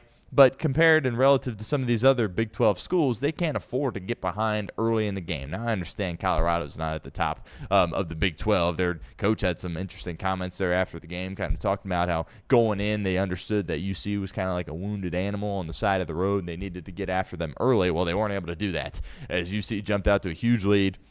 The lead at half was close to 20 points, which was obviously significant, and then it got up to 21 points early in the second half at one point. And then you saw some role players for Colorado. One of their leading scorers actually comes off the bench. He started to get hot, started making some shots, and all of a sudden you're looking up the scoreboard and that lead shrinking a little bit, and that with a couple minutes left in the game, it was only at 4 points. And UC fans have seen this story a bunch of times where they're in a good spot to close out a win or have an opportunity to win a game late, and kind of for a moment there felt like it was going to be deja vu and they were going to lose another game late, but they were able to hold on and made some clutch free throws, which there's a lot of issues with this UC team. And if you're a team in high level college basketball and you can't make your free throws, like that's a recipe for losing a lot of games, especially in a league like this that is so competitive across the entirety of the conference. But you see the free throws fell a little bit more for them at the end of this game. That was huge, and ultimately it results in a win. But we're seeing this now with Baba Miller, where it's like, well, he needs to be close to at his best for UC to really be at their best. Baba, I thought, had a really nice game. And I do have to give Wes a little bit of credit because there was some high percentage looks that UC was able to get. And we'll talk about the three-point shooting in a second because they certainly didn't shoot it well from beyond the arc. But, you always just watch UC offensively and you're like, everything just looks so hard, right? Nothing ever looks easy. And, at times, when the Bengals offensive line used to play really bad and you're just like, wow, Burrow's out there and he's playing magnificent, but it just looks a lot harder than it needs to. That's kind of the takeaway that I got watching this UC offense throughout this year, where it's like, every look and it's like, well, they made a shot, but that was a tightly contested shot, or that was a difficult angle, or this guy, had a guy right in his face as he was trying to shoot it. There were some high percentage looks. I think West deserves a little bit of credit for that. Baba certainly deserves credit for that as well. And that kind of allowed them to space the floor a little bit and get the ball inside, try to shoot some threes. Didn't shoot the three ball well at all again. Kirk Risa being out certainly does not help that, but only I think it was 3 of 16, which is below 20%. So that can't happen for this team if they want to, get the most out of this roster, and it's been kind of a reoccurring theme for Wes Miller teams. They just can't shoot the three ball well from the outside, and that's something that's kind of reared its ugly head. Only made 3 threes in the game last night, but we're able to overcome that. And Mustafa Cham, I've been really pleased with what we've seen from him. This is a guy with great size, great length. He should be a force down low. Right? These Big 12 teams, they all have a big, but Cham should be able to bang with anybody down low, and he's been doing that a little bit more over the course of the past few games. Of course, hadn't really resulted in wins until last night, of course, but I thought he had some good moments against West Virginia. Certainly thought he had some good moments against Houston there as well, and he needs to be, Baba's their guy, but that his running mate, right, their 2 option needs to be Mustafa Cham, and I think he's done a better job of showing a little bit more physicality and effort in this game. And again, Wes Miller, he deserves to be on the hot seat. I don't know if there's a way where he is back as the coach of UC next year, regardless of what happens this year. But, we talk about it with the Bengals and Zac Taylor, not quitting on them. Yeah, they showed up with something to prove in this game against Colorado. They showed up with a lot of toughness and physicality as well. And they kind of bullied Colorado throughout the majority of this game, and that was kind of what allowed them to have a big lead.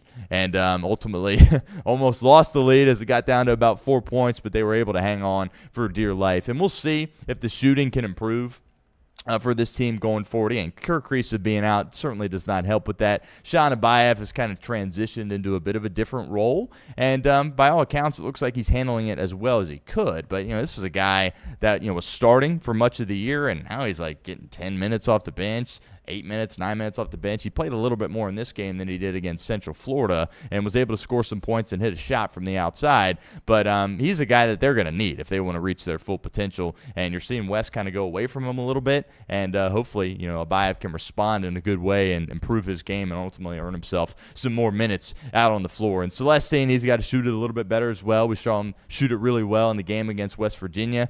Wasn't really finding a shot in the game last night, certainly, but somebody needs to step up and hit some outside shots, because we talk about the presence of Cham inside and Baba playing well, but you can't rely on a near 30-point performance from Baba game in and game out. You're going to have to hit some threes in college basketball in general, but specifically in the Big 12 there as well, if you want to reach your full potential there. But it was good for UC to get a win.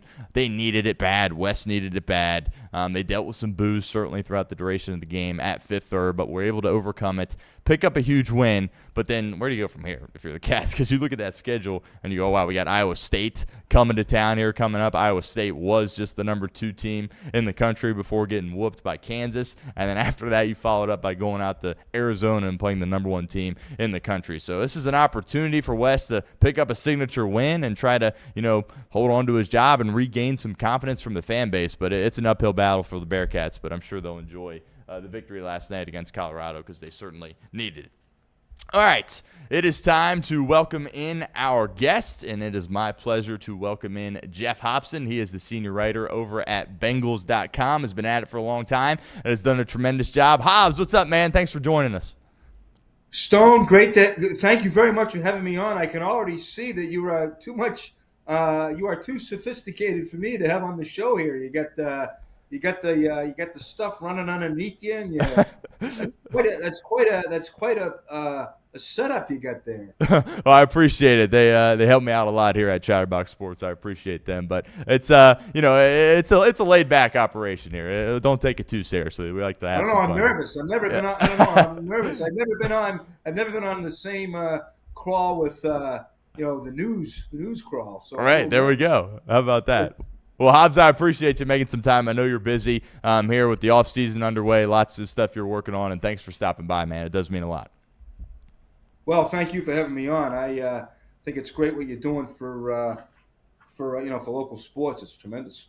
Awesome. I appreciate it. Well, let's dive right in here. The offseason obviously underway at this point, and you penned a piece a couple of days ago, I believe, kind of giving out some awards, went through MVP, Offensive Player of the Year. You gave Jamar the MVP, I think rightfully so, and then you gave Chase Brown the Offensive Player of the Year for the Cincinnati Bengals, and he's done a tremendous job since he was drafted here a couple of years ago, and I think a conversation topic around Chase Brown is, okay, what did the Bengals do with him going forward? Does he potentially get an extension this offseason? What do you make of that? It's kind of interesting at the running back position, because there's no denying the talent of Chase Brown, but I think some people would say, well, maybe you can kind of insert anybody into that spot with the weapons they have on offense and have success. Do you think there's a world where the Bengals give him an extension this offseason, and what's your opinion on that?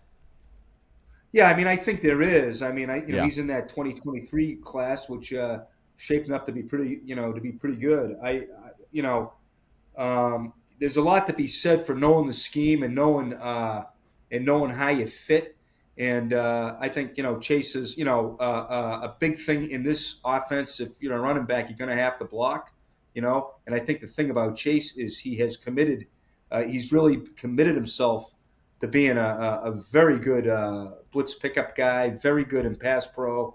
And, he fits what they do. And, I think it's a match, and it's a great question, Stone. You bring up it's a great debate. How much you're going to pay for that? Right. How much can you pay for that? The richest quarterback in the game, the richest receiver in the game. T. Higgins is one of the top 5, paid wide receivers. How do you fit a guy like that? Well, I mean, I think they do. I think the first thing they have to say is they do want to fit that, and then they have to go from there. I do think they want him back because he is that fit, and he's actually, he spent a lot of Wednesdays after practice in the office of running backs coach Justin Hill. Yeah, going through these pass protections. I think another reason why he was able to have some success this year because the offensive line had probably the best year since Joe Burrow has been here. That's what Joe certainly said to you guys on several occasions. And, of course, they had a new guy in place there running that operation with Scott Peters. And that was a huge hire that Zac Taylor needed to take care of last offseason. And by all accounts, it seems like kind of a home run hire. It's kind of taking the back seat because all the focus right now is on the Bengals defense and, the issues they have on that side of the ball. But looking back at this year, you got to be really pleased with Scott Peters. What would you make in year one of him as the Bengals offensive line coach? Yeah, that's a good call, Stone. He did go under the radar because never before have they had this many yards per attempt, and it's their best. You have to go back to 2014. I mean, believe me, I'm not an analytics guy, okay? Yeah. But you got to go back to 2014 to come up with their sack percentage. And that's back in the heyday of Andrew Whitworth and Andre Smith. So, it came a long way. But I also think Peters had something going for him, and his assistant Mike McCarthy. He had these two veterans, Orlando Brown Jr. and Ted Karras. I'm not sure that a new guy coming in and doing what Scott did, I'm not sure he would have had that success if he didn't have two guys like that. We spent a lot of time talking to Dalton Reisner, the free agent pickup we got. He's been on a couple teams. This is his third team, and he said, I've never been around two veterans like Orlando Brown Jr. and Ted Karras. And I think that meant a lot in in the growth of this. Scott could really kind of hone in on a guy's on how to make a guy but like a Dylan Fairchild. I think he was terrific for a guy like Fairchild. Some of these young guys, I think he helped develop Reisner's strengths, which I think are his hands, and Scott's a hand guy. And I think Dalton played really well in this scheme. And you have Scott doing that, and then you also have Orlando and Ted with their experience with the group and being in games and being in tight games and having a block for Burrow and Flacco, because two very different guys, but they've been around. They adjusted, and I just thought it was great teamwork between what Scott and Mike McCarthy did, teaming with the two very. I really do think you've got two unique guys in Orlando Brown and Ted Karras. No doubt.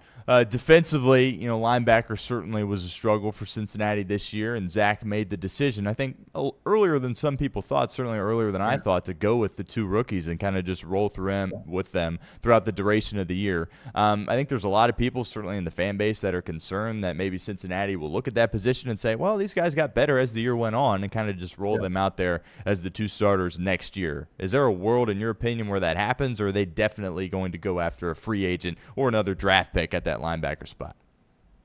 Just looking at it, I don't know anything, but my sense is that they've been in this position before, and they have gone out and they've gotten a veteran, kind of a stabilizing guy. I think what happened, I don't think they expected to make that move, like a year ago today or a year ago after the draft.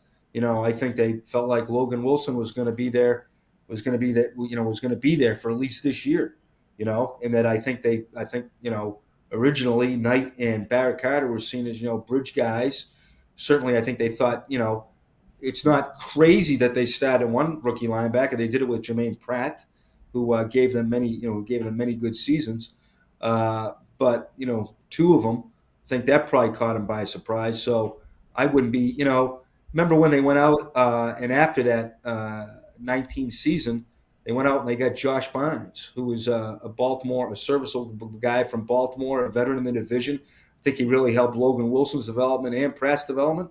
Do they go the Josh Bynes route? Wouldn't shock me. Unfortunately, during the latter stages of the year, we were left dissecting Joe Burrow's press conferences because the Bengals were eliminated from the postseason. Look, he's not going to request a trade or ask to be out, but I think I started thinking that, okay, maybe there's a world where after his contract is done here in Cincinnati, obviously that's years down the line, he might be open to playing elsewhere, whereas early in his career, he was very vocal about, hey, I want to be here forever. Is that a concern for you at all if the Bengals don't get this thing turned around, that he might be somewhere else when his contract expires? I tell you, the guys, the amount of time and manpower that was spent analyzing Burrow, it was I don't think the State Department has done that much work on people. But I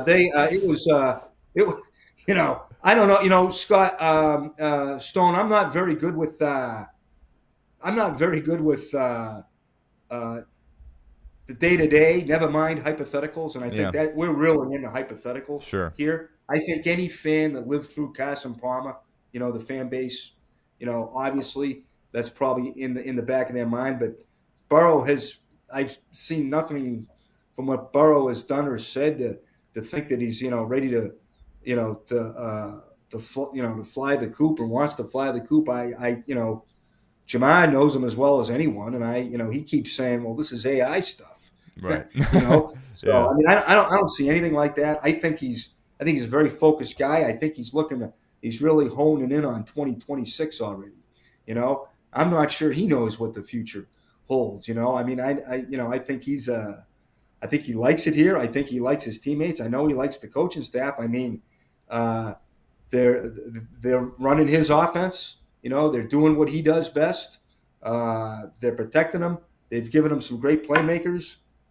I mean, I think the discussion is I think it's more on the defense. What do they do to make how far are we? How far are they away? I mean, obviously, clearly, it's a Super Bowl offense. Yeah. How good does the defense have to be to win the Super Bowl? Does it have to be number 17? Does it have to be number 7? Does it have to be somewhere in between? To me, that's the discussion. I mean, I think Joe's, I don't think Joe's worried about that, and nobody else can worry about it if he can't worry about it. So I think he's like the rest of us. I think he's really dialed into 2026. You guys spoke to Duke Tobin last Friday, kind of unprecedented. Usually you don't get that opportunity until the Senior Bowl down at Mobile. Was there anything in particular that stood out to you over the course of that hour plus? I think this guy's committed. That this guy is committed to getting back to where they were in 21 and 22, and people kind of treat that like it's about 30 years ago, but it was only 2 years ago we were writing about how great, and it wasn't just me, Houseman. It Yeah. was other people. It was other people writing about how well they not only did they draft, but obviously they aced free agency.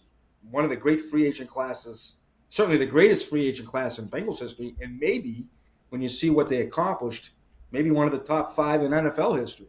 But they also, what they did with picking up waivers, they traded for B.J. Hill. They grabbed Trey Flowers off of waivers. I mean, it wasn't just draft picks and free agents. It was that other roster stuff. It was a late signing in Eli Apple. So, and I think Duke knows they've only been 2 years away from that. So, and I thought it was interesting that hey, we've been he kind of pulled the Paul Brown out there and said we've been there before. Yeah. And he's exactly right. Steve Radicevic, Mike Potts, Andrew Johnson. I mean, hey, the same guys who scout offense scout defense. Okay, so I'm not sure that the whole thing should be blown up. With because of and let's face it, they've had their struggles defensively, but they've got to work through that. And I think Duke also, that's the thing that stuck out to me. Was he is gonna, they're looking at what got them to the Super Bowl. And I also think it sounded pretty open. He sounded pretty open to free agency. I think he knows they've got to kind of replicate what they did in 21 and 20 in free agency. That's what I took from it. And sounds like when it comes to contracts, guarantees, when, where, how, it sounds like they're open. I mean, we're not talking about the Cleveland Browns here, or the New York Jets. Right. These guys have been there before. Yeah. I had a take a couple of weeks ago where I said if Joe Burrow and Caleb Downs play 17 games for the Bengals next year, they will 100% make the playoffs. I know it's early. We're only middle of January here at this point, but do you have your eye on anybody at that number 10 spot? Well, I tell you what, you've got me. I was thinking about doing this driving in. Now that confirmed it. I got to try and hunt down Caleb Downs. Yeah. And see what he thinks. Yeah. See, never before have I seen a guy with the Bengals matched so early in the process. Now Willie Anderson was matched in the process, like in February, because I was working at the Inquirer, and Mike Brown said, "Yeah, our guy's Willie Anderson." He's that's back when you could say stuff publicly and nobody really would notice.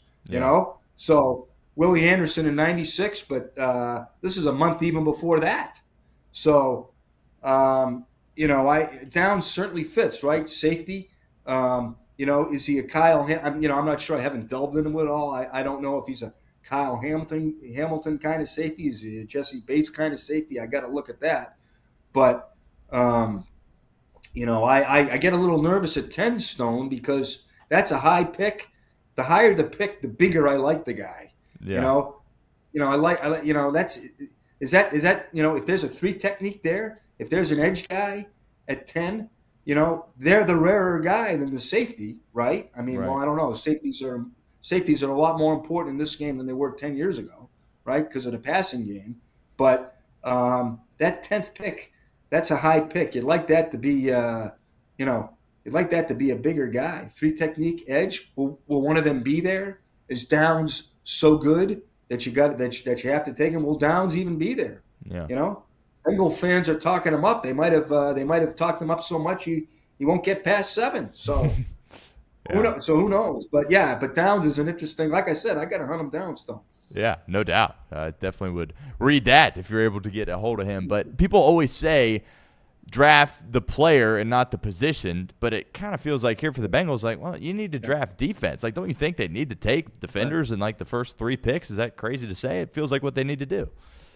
I would say I would be shocked if this wouldn't be the highest defensive player pick since Keith Rivers in 2008, right? Number 9 at linebacker, back when you took linebackers that high. It's got to be right. It's got to be defense. I would think, but it's not like these guys have ignored defense. I mean, I think 5 of the last 8 first round picks have been defense. Dax Hill, Miles Murphy. Now they were down deep in the draft, but they've gone defense. What they went, and if they haven't gone defense, they've gone big, right? Billy Price, Jonah Williams. Mims,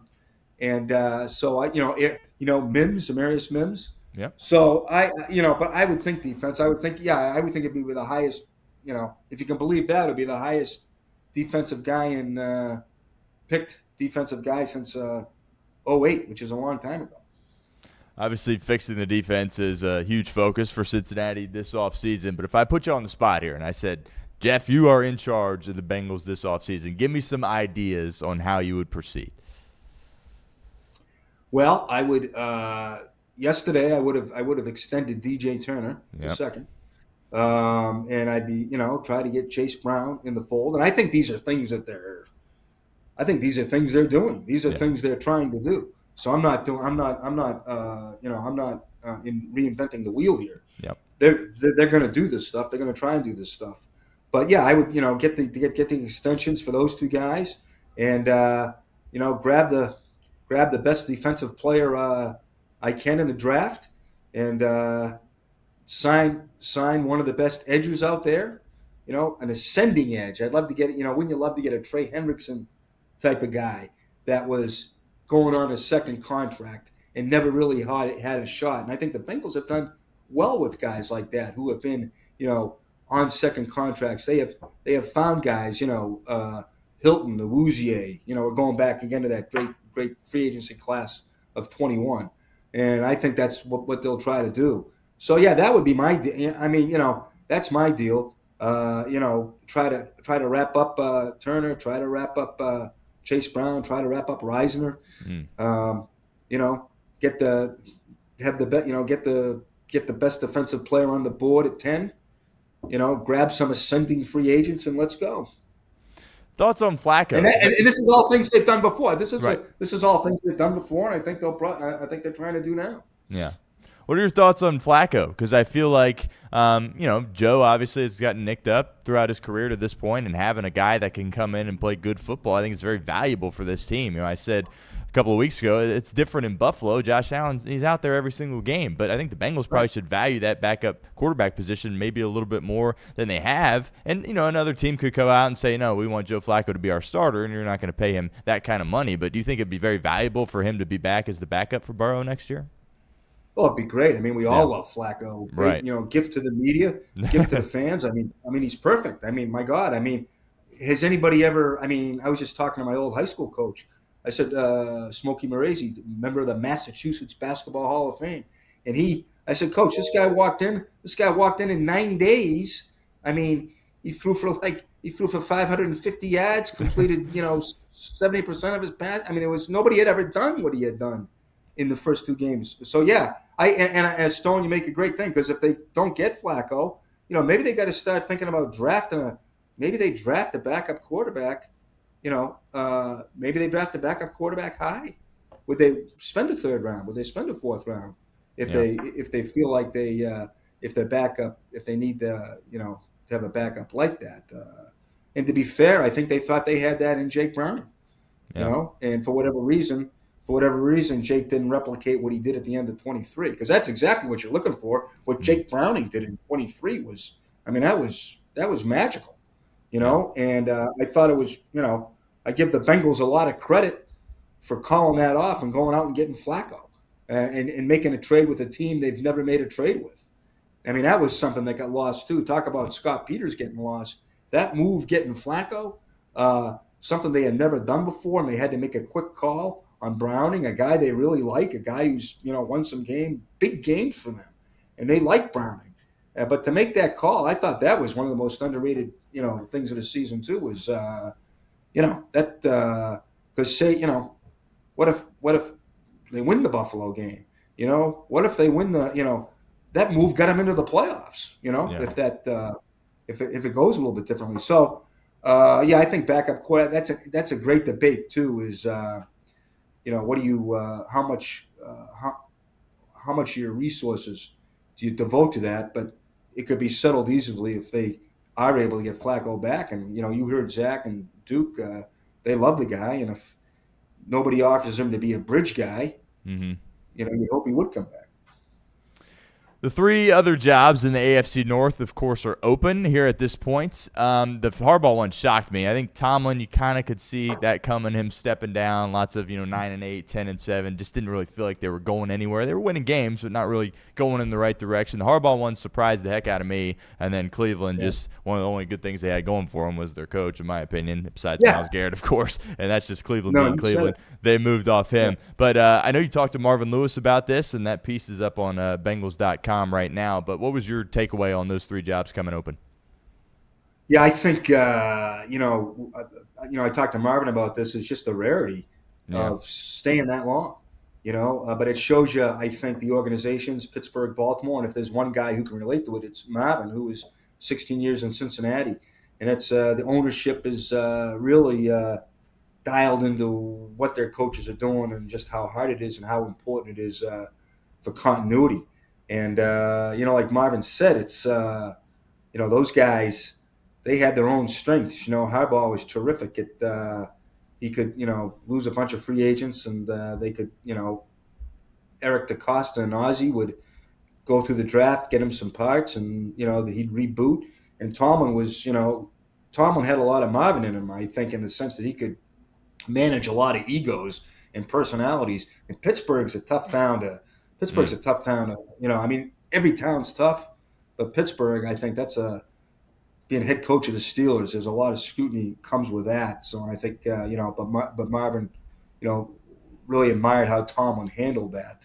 But it's definitely that AFC North is long gone, Stone, that you grew up with and that I covered is, that was rock and sock'em football. And, a lot of I think the division is now going to be, I think the character of the division is going to change a little bit. Sure. Maybe more like Zac Taylor and the Bengals sent in the Teppo, a really high-powered offense, and now it moves away from the Harbaugh, Tomlin, Marvin Lewis defense, special teams, great playmakers on offense, but it's the games are not, the games were more, I don't want to say plodding, but I just think it's going to be maybe the AFC North is now, this is going to guarantee there's going to be a different style.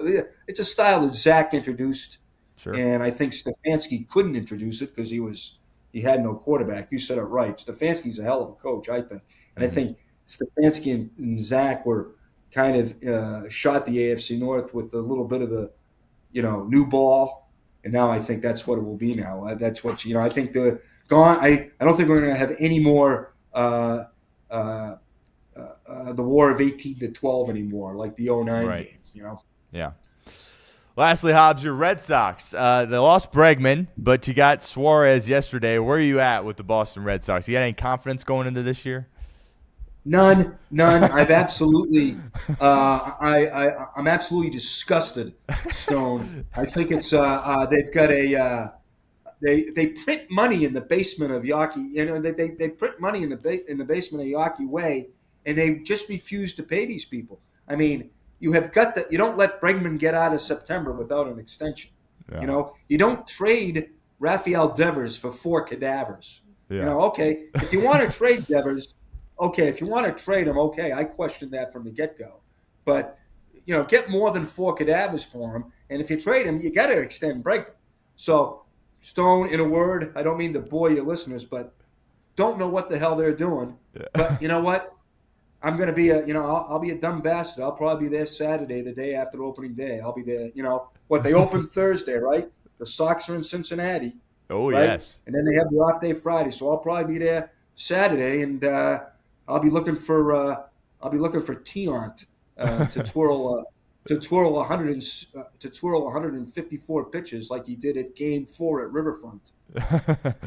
Great. 75. Yeah, great stuff, man. I appreciate you stopping by. Tell us all where we can find you on social media and what you got going on at Bengals.com, and if we need to be on the lookout for anything there. Stone, I appreciate it. Thank you for the plug. Bengals.com, Twitter, I guess X. Not on there a lot. I just post my links to my stories, and that is GeoffHobsoncin. Hopefully, start getting into the draft. Maybe I'll have a Caleb Downs story here pretty soon. Might not be this week, but I get off this here right now. I'm going to try and hunt him down, and hopefully in the next couple of days we'll have a draft story and a look at Paul Brown's impact on the Senior Bowl. Ooh, awesome. Exciting stuff. We will be on the lookout for that. But, Hobbs, I appreciate the heck out of you taking some time for us here at the show, and would love to do it again, my friend. Great stuff. I would love to do it again. Stone, don't be afraid to have me on during baseball. Ooh, okay. Yes, I will take you up on that. Thanks so much, Jeff. Okay, the best of luck to you. You're doing a great job. Thank you. Thank you so much. Jeff Hobson, Bengals.com. That was tremendous. That interview, that segment will be out on YouTube later this afternoon. And, of course, wherever you get your podcasts there as well. Jeff Hobson, he's been at it for a really long time. I've read his work for a long time there as well. Does a tremendous job covering the Cincinnati Bengals. Senior writer, Bengals.com. And great nuggets there throughout that segment. Live here on the show, we appreciate the heck out of Jeff making some time for us here on a Thursday. All right, let's talk a little bit about Harbaugh going to the Giants. Obviously, Hobbs touched on that a little bit, but that's kind of the story of the day right now in the NFL. And we all kind of thought this was going to be the first domino to fall, right? In my opinion, the Baltimore job is clearly the best opening.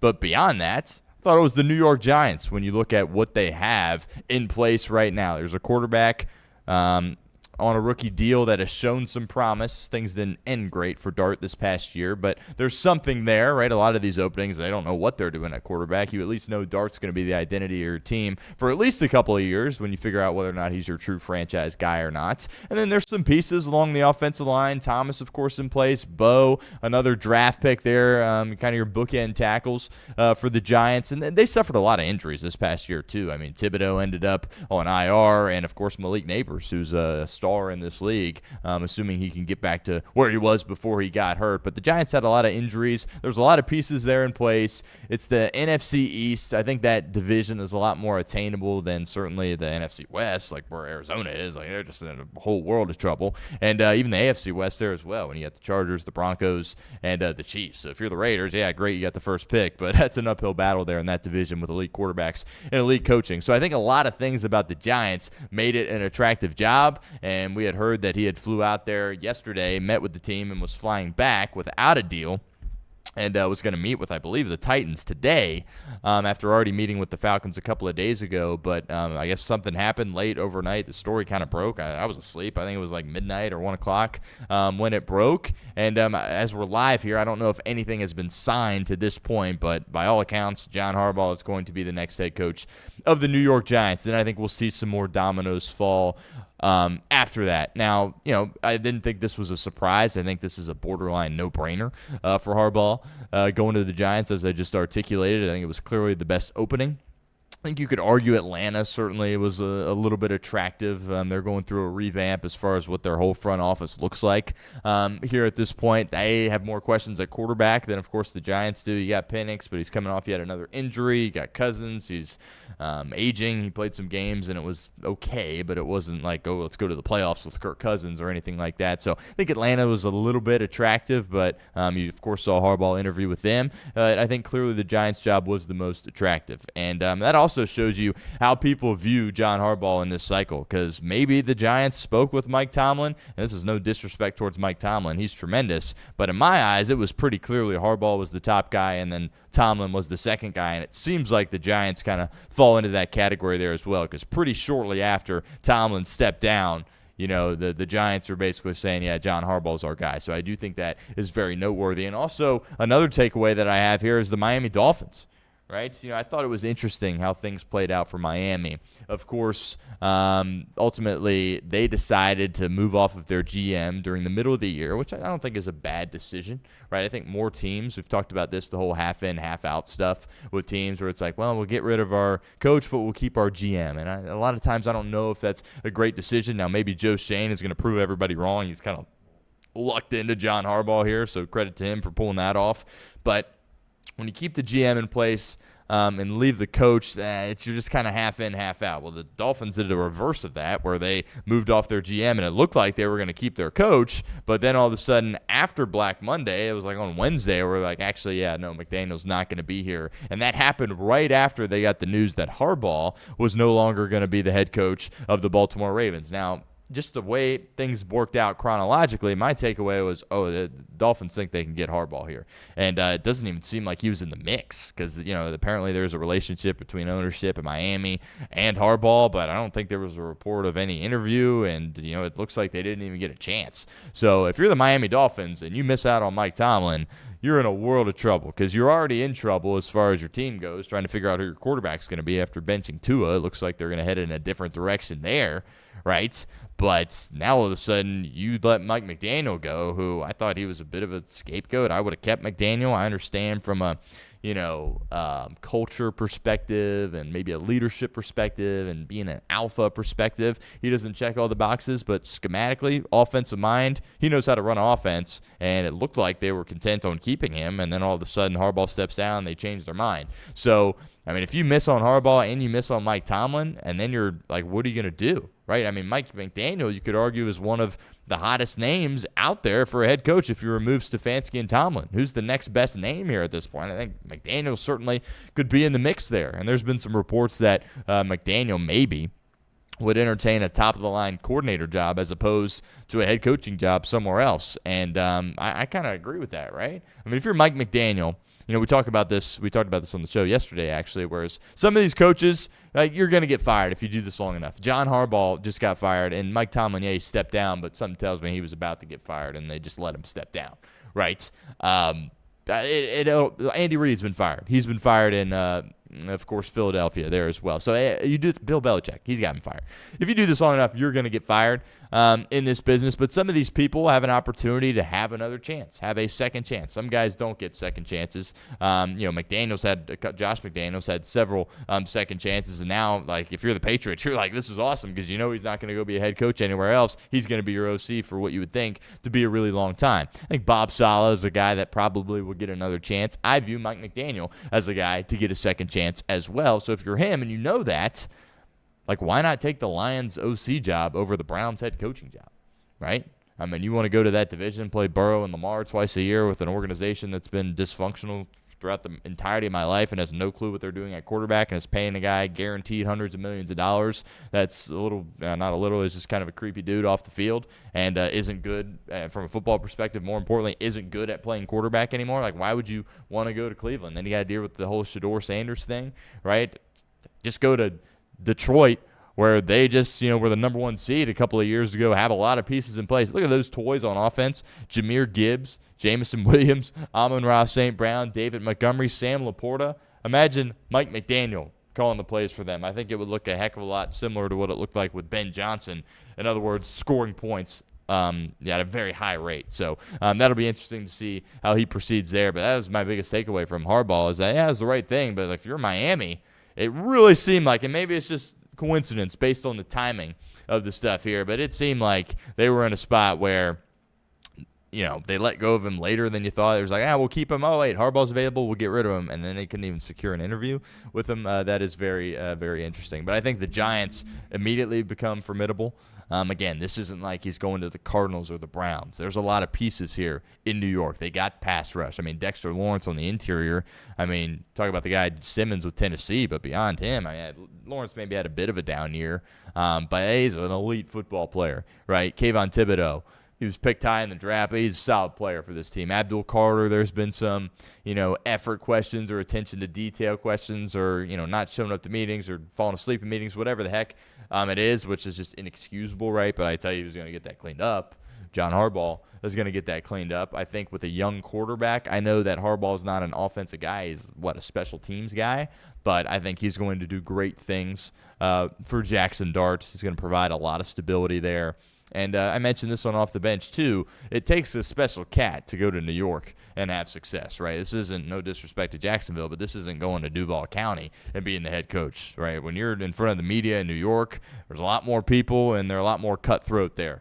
Eli Manning did such a great job of handling that for so long when he was the quarterback. I thought Tom Coughlin, when he was the head coach, did a tremendous job. Everybody talks about Derek Jeter, how good of a job he did when he was in that position. John Harbaugh is going to be just fine in the New York media as well, right? He's going to have no issues handling that, and he's going to do it with a lot of grace, a lot of humility, and I think execute at a pretty high level. So, Harbaugh's a guy that I've always respected. Obviously, I've rooted against him a ton throughout my life, as the head coach of the Ravens, but I expect him to have success. The coordinator's huge, right? Anytime you bring in a head coach somewhere new with a young quarterback entering year 2 that's already had a lot of turnover, right? I mean, Jackson Dart is going to be on his third coordinator, and he's not even taken a single snap in year 2 yet. So, that's not good. Or third play caller, I should say, with Dayball getting canned during the year, which I still believe is a massive mistake and potentially will stunt his growth. But now you would think it's going to be Todd Monken. Again, we're doing this live, obviously, here at the show. But Monken seems like, a guy that, he did some good things in Baltimore with Lamar, clearly has a great relationship with Harbaugh. Kind of feels like he'll be the guy. And I think if you're Monken, Dart, that's a pretty good relationship to have, and we'll see how they can take this next step. So they got to execute the draft. Joe Shane, man, that guy, the fact he still has a job is pretty incredible.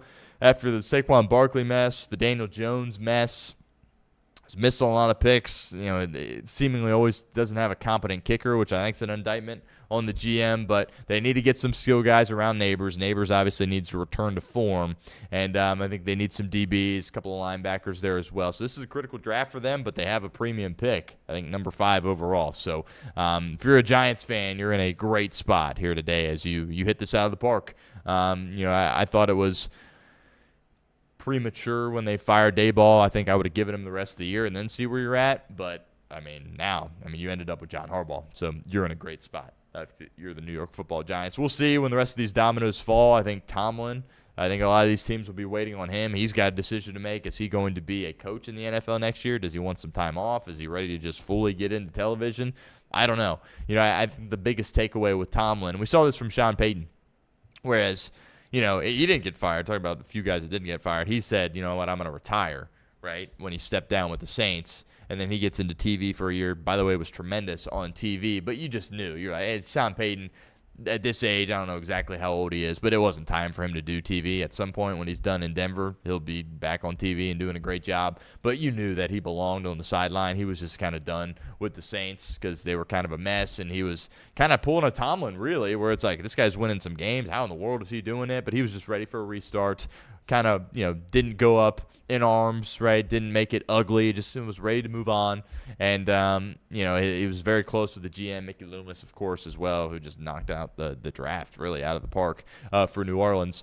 But, he goes to TV for a year and then ultimately he comes back. And I think they initiated a trade, of course, between Denver and New Orleans, and it gets worked out. But that's kind of how how Mike Tomlin feels. Like he's still got some coaching left in him. I really believe that is who he is as a guy. That's kind of his identity. He's more than a football coach, but you get what I'm trying to say. It means a lot to him, and he still has that competitive fire. So he'll be back at some point. Maybe he'll take a 1-year hiatus, but if you're the Dolphins, you're doing everything in your power to get Mike Tomlin. And if I'm Mike Tomlin, I'm staying away from the Dolphins, right? Because of you haven't had a quarterback in place for so long in Pittsburgh ever since Ben left. I get you had Rodgers this year, but it was kind of a 1-year rental situation, right? But, I mean, going to a place in Miami, I'd be sick living in South Beach. Don't blame him at all for that, but more quarterback uncertainty, right? But then again, look at the rest of these jobs. Like, do you feel good about going with Michael Penix and Kirk Cousins, right? Probably not. Arizona's a mess. Wouldn't want to go there. Cleveland, obviously, a mess too. So it'll be interesting. He could wait this thing out and look for a better opportunity next year. I think Tennessee maybe is an option for them if he believes in Cam Ward. But that will be the next domino to fall. But John Harbaugh is a New York football giant. All right, lastly, for a few minutes here before we get out of here, do want to bring up some of these rankings from ESPN. They ranked the 2025 rookie class, and I thought it was interesting. There's 32 teams, obviously, in the National Football League, and the Bengals were at 23. And I get Dylan Fairchild was very promising. I get we're excited about him, but when you look at Shamar Stewart, Demetrius Knight, and, of course, Barrett Carter, those are, I mean, your two linebackers played a ton of football, and it did not go well. And I've seen, I get it. If you're a national person, you're not watching every snap of Cincinnati. But those of us that did, I mean, that's not a good pick. That's like as bad as it gets in the National Football League. Like that is worse than 23 with those two guys. And you're one. I get he was hurt for much of the year, but he didn't flash at all. Did he flash once or twice in the Cleveland-Arizona game, the final 2 games of the year? I mean, maybe, but a guy you took at 17 overall, and you couple that with all the issues that he had with this team this offseason, the drama, just acting like he was some great player before he had even taken a snap with the Bengals. And maybe that's his agent's fault and not him, but the whole thing was messy. And when you follow that up by playing bad football and also being unavailable, the narrative around you is going to be pretty negative. And that's how I feel. And if I remove that all from my head, if I said, at the games he wasn't out there, I remove it. The offseason, I remove it. And I just evaluate however many games he played. I don't know off the top of my head how many he did.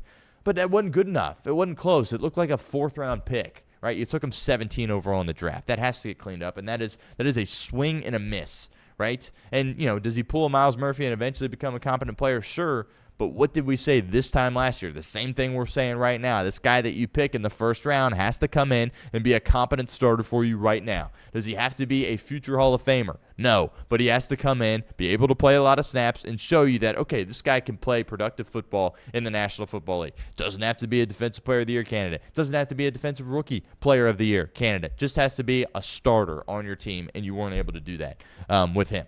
And then, of course, the linebacker stuff, it goes without saying. Again, these national people, Spiro and Archuleta did a lot of Bengals games. They're great, right? Archuleta's, I really like Adam Archuleta. But he's out here, and they made the comment about a star rookie linebacker.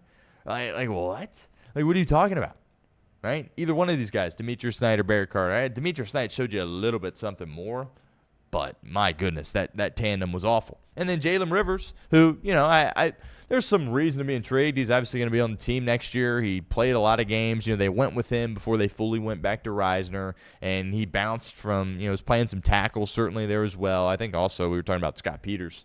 With Jeff Hobson, he deserves some credit for, rolling out 2 rookies and then them hanging in there, right? It was better once they got Reisner back in the mix as opposed to Rivers, but you might have something with him. I think you feel, there's going to be an injury that happens. Bengals are pretty lucky along the offensive line from an injury perspective this year, but somebody's going to get banged up next year, and you feel decent about putting Rivers in there, so that's okay. And then Taj Brooks, who I was excited when the Bengals took him. I didn't think he'd have some huge role. I think his role would have been better if Samaje Perine, or not better, but he would have had a bigger role if Samaje Perine wasn't a stud, right? I think that was a pleasant surprise. Perine balled out this year. That was awesome to see.